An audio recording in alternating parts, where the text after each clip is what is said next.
Demak, qayda bo'lgandik? Marginal revenue product me'yoriy daromad mahsuloti. Ya'ni bu ortiqcha daromad. Ortiqcha har bir mahsulotdan kelgan daromad.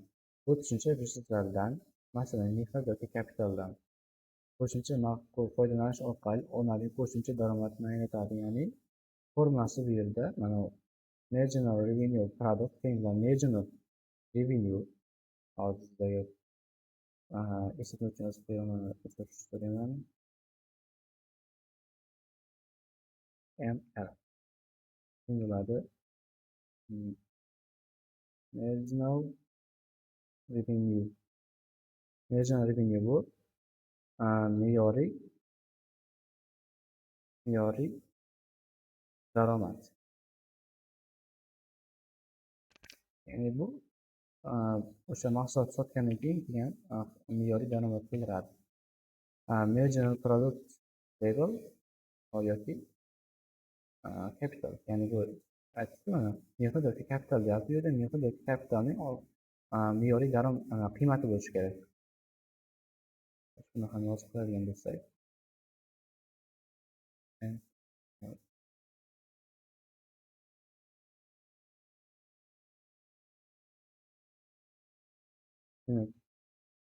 Marginal product level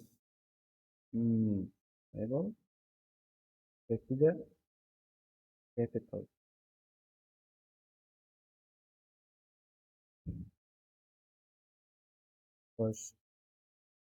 Endi davom ettirsak, marginal product of labor. Ya'ni bu mehnatning me'yoriy mahsuloti. Bu esa mehnatning qo'shimcha birligiga qo'shilganda ishlab chiqarilgan qo'shimcha mahsulotni bildiradi. Misol keltiradigan bo'lsak, agar bir ishchi qo'shilgan ishlab chiqarish 5 birlikka ochsa, MPO degan so'z o'tilgan, shuni 5 ga teng bo'ladi. Endi bu MRC, marginal resource cost. Ya'ni bu har me'yoriy resurslarning xarajati, har bir ortiqcha ishlab chiqarishga ishlatilgan resurslarning narxi deyiladi. Cost narxi endi bilasizlar.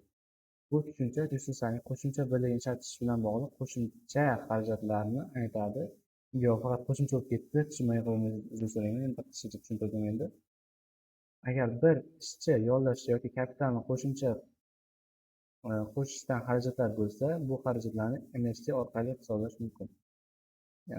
Demak, misol uchun o'sha 10 ta mahsulotingizga, ya'ni 10 ta mebelingizga aytaylik, 1 million so'mlik yog'och ishlatdingiz, lekin ortiqcha yana bitta mebel ishlatsangiz, o'shanga 100 ming yoki 120 ming ishlatishingiz mumkin. Bu marginal resource cost bo'ladi, me'yoriy resurslar xarajati. Bitta ortiqcha ishlab chiqarilgan resursning narxi. Endi ular ishlab chiqarish resurslarni ishlatish qoidasiga ko'ra marginal revenue product bilan qachon marginal resource cost birga teng bo'lsa, bu har doim biz daromad mahsulotini bilamiz. Chunki aytamiz, har bir ortiqcha ishlatilgan mahsulot resurslar faqat shunday ishlatilishi kerakki, resurslarni ishlatish qoidasiga ko'ra qo'shimcha daromad marginal revenue product va qo'shimcha xarajatlar marginal resource cost, ya'ni uzr speaking juda yaxshi aytilgan aksentim, uzr so'rayman. Teng bo'lsagina bu resurslarni to'g'ri ishlatish qoidasiga to'g'ri keladi.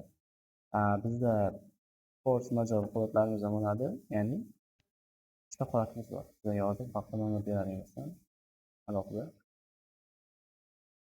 Qachonki marginal revenue product katta bo'lsa, marginal resource cost. Bu holatda nima bo'ladi? Bu holatda teng bo'ladiki, bizda daromadimiz juda yaxshi.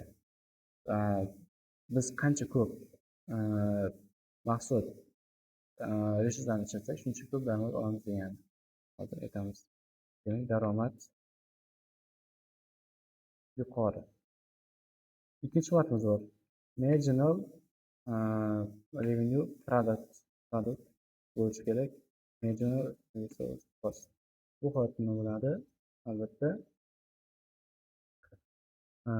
biz hozir ishlab chiqarayotgan mahsulotimizga ketkazayotgan resurslarimiz juda ko'p.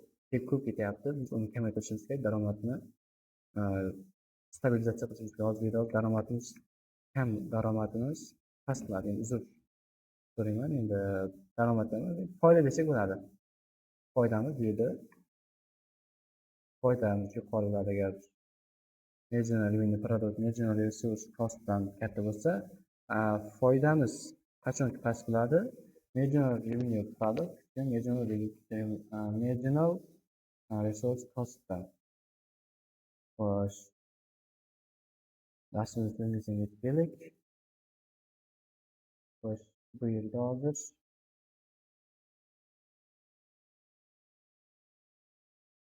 demak, darsimiz so'ngiga ham yetib keldik. Eng kam xarajatlar qoidasi. Bu qoidaga ko'ra har bir resursga sarflangan bir birlik pul miqdori bir xil unum yoki me'yoriy mahsulot berishi kerak. Shunda xarajatlar minimal bo'ladi. Ya'ni, aytaman, marginal revenue product bo'lgan emas, marginal product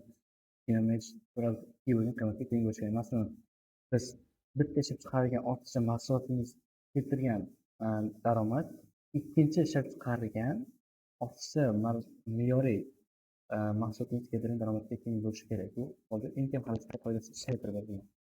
Keyingi qoida foydani maksimallashtirish.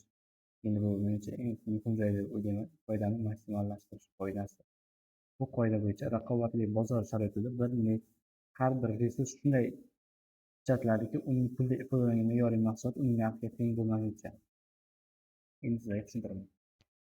Har bir bozorda 10 ta mahsulot 100 ming sotasiz, lekin 11-chi mahsulotni har doim ham 100 mingga sota olmaysiz. Har doim ham 100 ming sota olmaysiz.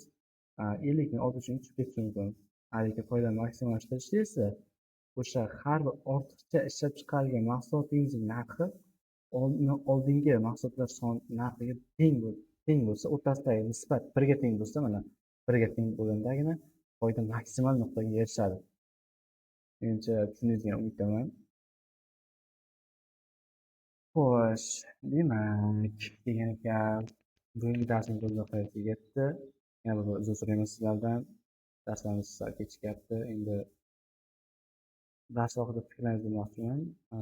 Bir kun har kuni dars tashlagan yaxshimi yoki kundan bir dars tashlagan ma'qulmi? Javoblaringizni izohlarda kutib qolaman. Rahmat. Keyingi darslarda ko'rishguncha aytib qo'yay endi sizlarga.